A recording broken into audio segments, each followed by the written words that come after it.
السلام عليكم ورحمة الله وبركاته، حبايبي الحلوين عاملين ايه؟ اللهم صل وسلم وبارك على سيدنا محمد وعلى آله وصحبه أجمعين. النهاردة أنا جاية لكم وصفة حلوة قوي تنفع المدارس عشان المدارس اللي جاية، وبنعمل سندوتشات وبنقوم بدري واللانش بوكس والكلام ده كله، بتنفع للفطار تنفع للعشاء، حاجة خفيفة زي ما انتوا شايفين كده وتحفة. تقدري تعملي الحشوات اللي موجودة عندك في البيت. بصوا عاملة ازاي؟ تحفة يا بنات والله. بصوا هتدعولي على الوصفة دي. انا هقول لكم دلوقتي المقادير، وبعد كده هخش في موضوع. عشان في واحدة من حبايب المتابعين بعتت لي على الخاص كده، يعني هي مشكلة بسيطة، بس انا كنت عايزة اتكلم معاكم في الموضوع ده. نسمي الله ونقول الوصفة بتقول ايه. اول حاجة معايا علبة زبادي او رايب، زي ما انتوا عايزين، لا ده موجود او ده موجود مفيش مشكلة. هي كوباية معلقة سمنة بلدي كبيرة، او سمنة عادية ما فيهاش مشكلة، بس مش زيت، يعني سمنة عشان هتحسوا بطعمها كده في المعجنات دي. تمام. معايا معلقتين صغيرين بيكنج باودر، معلقتين صغيرين خميرة فورية. تمام.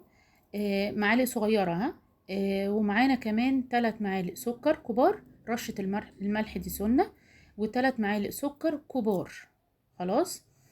وهنحط لهم كمان كوباية مية دافية زي ما انتوا شايفين كده، كوباية مية دافية. هخلطهم كويس قوي مع بعض زي ما انتوا شايفين، وبعد كده هنزل عليهم بالدقيق. الاحسن ان انتي تنخلي الدقيق بتاعك، انا ما كانش عندي وقت بصراحة، بس طلعت النتيجة تحفة زي ما انتوا شايفين. هقعد اقلب شوية كده في الدقيق خلاص. وبعد كده ايه، يعني انا بسيب من الكيلو حبة صغيرين قوي، علشان لو العجينة طلعت طرية معايا، فبحط لها حبة دقيق، ما بحطش الكيلو كله مرة واحدة. اللي متابعني عارف كده خلاص. زي ما انتوا شايفين بقى كده، هفضل احط دقيق ومية دقيق ومية لحد ما العجينة تظبط معايا. تمام. صاحبة المشكلة بتقولي: يا دعاء انا عندي واحدة صاحبتي من زمان قوي، صاحبة عمري، يعني تقريبا بقالها معاها 20 سنة، أصدقاء من الدراسة. كانوا كويسين جدا واتجوزوا وخلفوا، كل واحدة راحت بيتها، ولكن اتغيرت عليها وبقت دلوقتي يعني بتكلمها بالعافية. مع انها بتشوف لها صور كتير وبتخرج وكل حاجة، كل ما تكلمها تقول لها انا متضايقة. وطول الوقت بتنتقدها، وطول الوقت مش مصدقاها مهما تحلف لها وتبرر لها.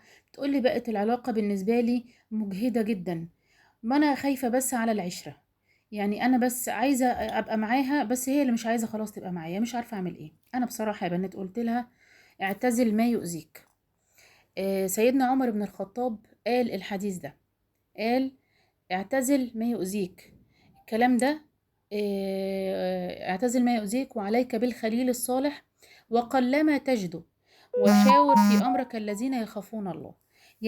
يعني هو سيدنا عمر كمان بيقول قلما ما تجده، يعني مش هتلاقي ناس كتير قوي ممكن نقول عليها خليل صالح أو صاحب صالح. اللي هو ما تقعدش تبرر له كتير يا جماعه، احنا ما بقاش عندنا طاقه، ما بقاش عندنا طاقه غير على قد بيتنا، على قد شغل بيتنا، على قد اولادنا، على قد ان احنا نستحمل الظروف، على قد ان انتي تنزلي كل يوم تقريبا السوق وتجيبي حاجتك وتشوفي الاسعار، وميزانيتك مش قد كده، فبتحاولي ان انتي تمشي بيتك بميزانيتك. ده لوحده ارهاق، ارهاق بدني وارهاق ذهني. بقى ما عندناش طاقة غير ان احنا نستحمل نفسنا، نستحمل الجو، نستحمل الحياة اللي احنا عايشينها، الحياة صعبة. فاحنا ما عندناش طاقة ان احنا يعني نشوف كمان اللي حوالينا نقعد نراضي فيهم. جماعة الدنيا فعلا بقت صعبة. انا بقول، انا كان رأيي: اعتزل ما يؤذيك، لان كل واحد فيه اللي مكفيه. احنا عايزين بس نهون على بعض، نحكي لبعض، ناخد رأي بعض، عندنا مشكلة نشاور بعض فيها، لكن مش نبقى مجهدين على بعض ونبقى تقال على بعض وضاغطين على بعض. كفاية الحياة ضغطانة، والحمد لله رب العالمين على كده. فما فيش داعي يا جماعة ان احنا نقعد نبرر لبعض ونحلف لبعض وانت ما تصدقيش. ما فيش طاقة خلاص، ما فيش طاقة، الحمد لله رب العالمين على كده. وده انا قلته لها، اسألي عليها كل فين وفين علشان العشرة والعيش والملح، ولكن خلاص يعني حاولي ان انت تبعدي عنها، هتلاقي حياتك هديت. زي ما انتوا شايفين كده الباتيه بتاعي طالع هش وطري جدا زي القطن، زي ما انتوا شايفين كده. انا نفسي تجربوا الوصفة دي، هتعجبكم جدا جدا جدا. والله هتدعوا لي عليها فعلا. اتمنى ان انتوا تجربوها ان شاء الله باذن الله. على المدارس عندكم المدارس جايه، ممكن تعملي 2 كيلو بدل كيلو وتشيليهم في الفريزر، بمجرد ما بتطلعيه يفك خلاص كده بقى زي الفل. السلام عليكم ورحمه الله وبركاته.